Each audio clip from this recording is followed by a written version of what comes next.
everyone, my name is Rachel. Welcome back to my channel, and today we are here to do the romance reader journey book tag. I was tagged to do this honestly truly months ago by Ava from Ava's Romance Books. She's one of my best friends here on BookTube, and this is a really fun book tag because it was created by quite a few different booktubers, and each question on this list was given by a different creator, which I think is so fun. I've done videos kind of like this in the past where I've talked about my romance reading journey, you know, how I came to read romance and things like that. So I will link those videos up in the cards above. I believe I've done, I think, 2 videos about this kind of topic. So definitely check out those videos if you want more in-depth discussions about how I came to read romance and, you know, just more details about my journey, because I don't want this video to be too long. So the first question is, how old were you when you read your first romance novel, and what was your first romance novel? So when I was a teenager, I was reading a lot of YA romances. I also read quite a few of Nicholas Sparks's books, but as we all know, those are not real romance novels, because I don't think any of them have happily ever afters. I think they all end in tragedy in some way. So as far as I could tell, my very first true adult romance novel with a happily ever after was The Hating Game by Sally Thorne. And I read this book because back in 2018, I was about like 25, I think.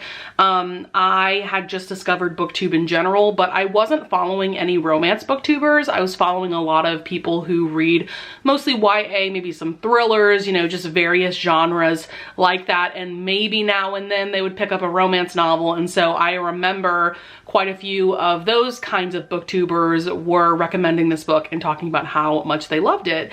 And I gave it 5 stars when I read it. I absolutely loved this. I really do think this is a great romance novel to get into the genre, just because it's a wonderful hate to love, you know, enemies to lovers, office romance. I think that those kinds of romances are just really great, like, gateways into the genre. Question 2 is, did you seek out romance or stumble upon it? And I guess I kind of already answered this question, but when I was following those booktubers that I was talking about who were reading mostly YA and other genres, I did stumble upon Jess from Peace Love Books. From what I can tell, she's one of the romance booktubers that's been on this platform the longest, and she's got like a ton of subscribers as well because she's been at this for years. She has like almost 70K, I think. But she was definitely the first romance booktuber I stumbled upon, and then through watching her videos and seeing who she was shouting out and things like that, that's how I found other romance booktubers. Question 3 is, did you start with traditional romances or indie romances, and did that switch? So interestingly enough, I started out with reading kind of both, because I was definitely reading the popular traditional romances that were getting recommended to me over and over and over again, but pretty early on in my reading journey, and I started a BookTube channel at the very end of 2018. So around that time, I also started a NetGalley account. If you don't know, NetGalley is a website people use to get e-arcs, so advanced reader copies of books of various genres. And so I was getting arcs of indie romance novels through that site. So I was reading both, you know, very popular traditionally published books, as well as books from either really small publishers or books that were completely independently published. At the time, from what I can remember, I definitely preferred the traditionally published romances.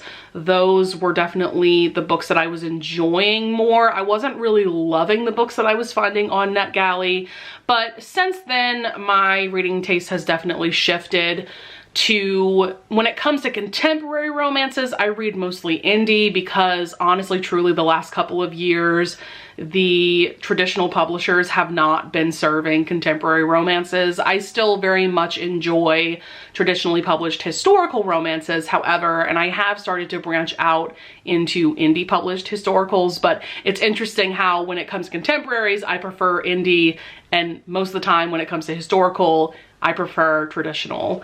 Next question, let's see. What was a romance trope you were afraid to try but ended up loving? hands down, that has to be the bully romance trope. I remember this was back in like early 2020 when I was really starting to get into romance. In 2018 and 2019, I was still reading all kinds of genres. I wasn't as fixated on the romance genre like I am nowadays, but I had heard so many things about Vicious by LJ Shen. I have a physical copy of this one. I just realized that, but I don't feel like going to get it. But that was a book that was like really hyped up. It's a bully hate to love romance, and I remember definitely I wasn't necessarily afraid, but I thought I was gonna hate this book because it's a bully romance. I was bullied mercilessly as a kid, and so because of that, I thought I was gonna despise this book. I was immediately obsessed with this hate to love dynamic between Vicious and Amelia. We've got some quality hate sex in this. We also have a really great redemption arc with Vicious, our hero. I mean, what more could you ask for? So since reading this book, I have since branched out and read a few other bully romances, though it's still not a trope that I gravitate towards as much as other tropes, but it's definitely a trope that I have come to enjoy. Next up is a romance you would rate differently if you read it today. All right, guys, I'm gonna admit to something, and I feel like some of you are gonna wanna start throwing tomatoes at your screen. When I first started reading romance in 2018, 2019, I was one of those people that felt that romance was a lower genre than fantasy, science fiction, you know, more epic genres like that. And so my star rating scale when it came to reading romances is that unless it was like a cream of the crop, you know, top tier romance, I really wasn't giving romance novels higher than maybe a 4-star rating. Believe me, I have since learned that the romance genre is amazing in its own right, and it deserves to be as celebrated as other genres like I mentioned. So during my toxic romance reading genre, there is a book that kind of stands out in my mind. It was Willful Depravity by Ingrid Hahn. This is a historical romance that features a plus-sized heroine, and I remember really enjoying this book, but because of my toxic rating scale, I only gave this book 3 stars, and honestly, I feel if I were to reread this book, I might give this book 5 stars. So I need to put this on my TBR sometime soon because I remember really enjoying this one for sure. Question 6 is, how has your taste in romance evolved? So like I've mentioned with previous questions, I didn't really start fixating on the romance genre until about early 2020. Specifically, there was a round of Smutathon going on. I'm gonna link that vlog up in the cards above because I think you can tell through watching that vlog just how quickly I'm falling for the genre, as well as like different subgenres of romance. And so definitely over the years, I've become more and more open-minded in terms of what subgenres I will try out, different tropes, things like that. I've definitely become more open to reading darker and darker romances, for instance. Over the years, I have also fallen head over heels in love with historical romance. That is absolutely my top favorite subgenre of romance. If I don't really know what to read, chances are I'm gonna go with a historical romance just because for me, they are the perfect escape. But I didn't become obsessed with historicals until I wanna say maybe 2020 into 2021. I think I also have to give credit to the Historical Romance Readathon, which is run by Jess, Lacey, and Lisa, for making me fall so hard for historical romances.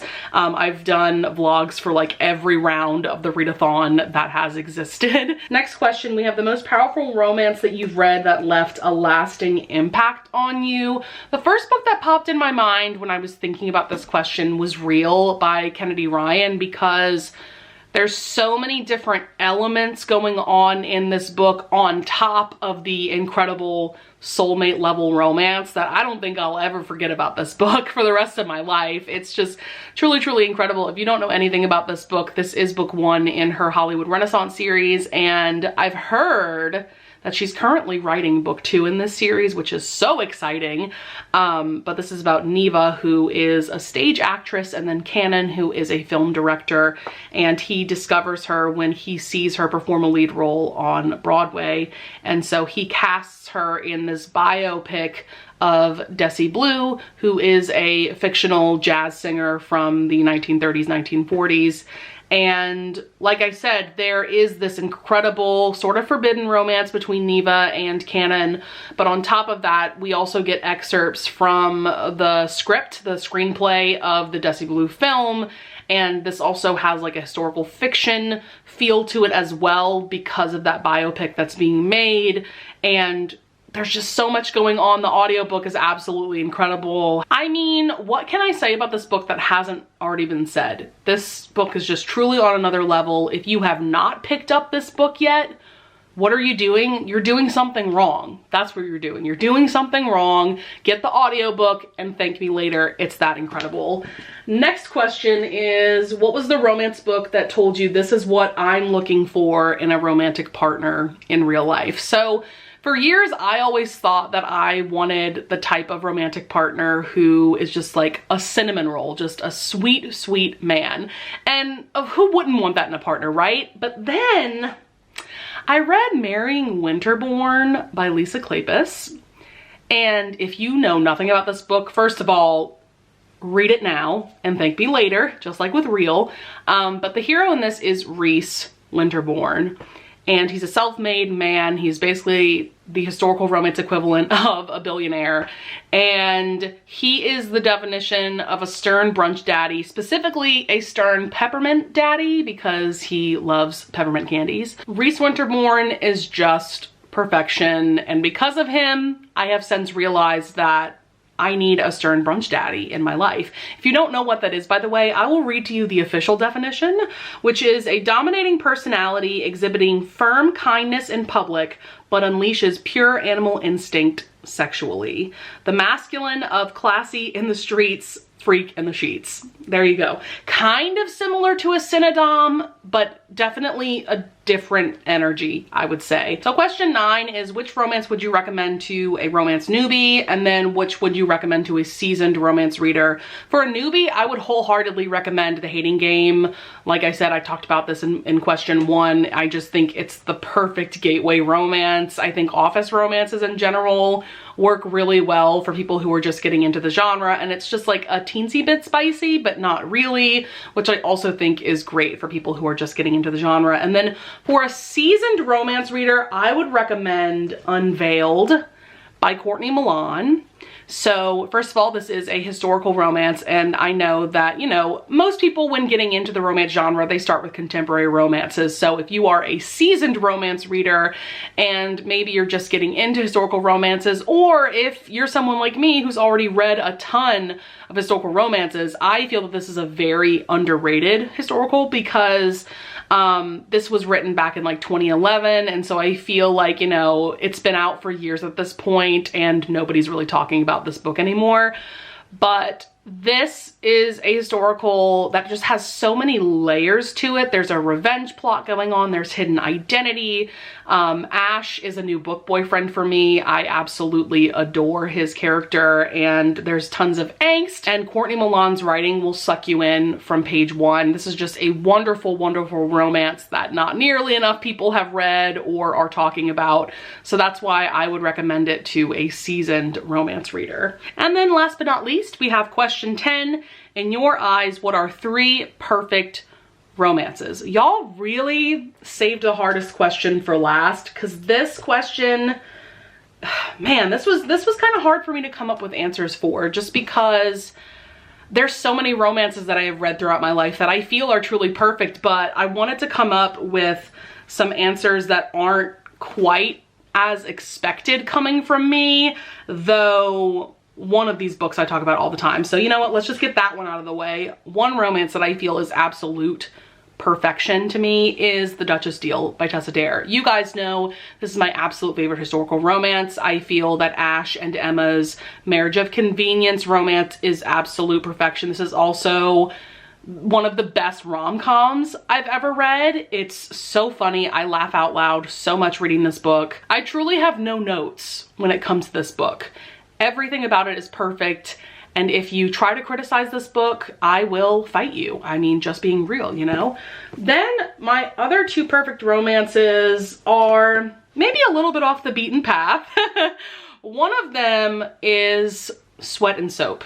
Okay, so this is a slice of life romance manga series that I have become truly, truly obsessed with. And this romance between Asako and Notori is so perfect because not only is it sweet and adorable and wholesome with just a teensy bit of spice thrown in, the way that these two care for each other and openly communicate with each other is something that you hardly see in romance. This relationship has a very unique vibe to me for that reason alone.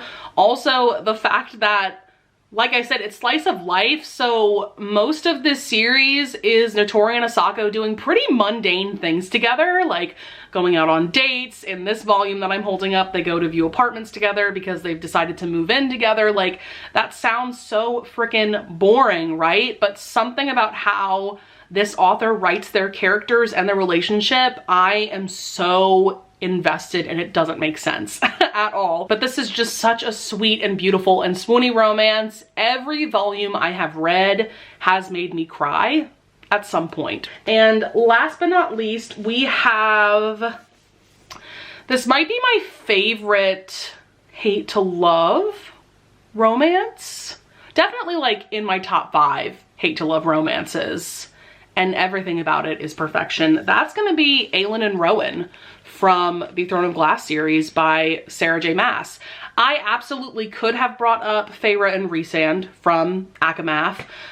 Their romance is perfect. I wholeheartedly agree with that. I think a lot of people brought up that book with this question, but I honestly truly believe that Rowan and Aelin's romance is like the perfect hate to love.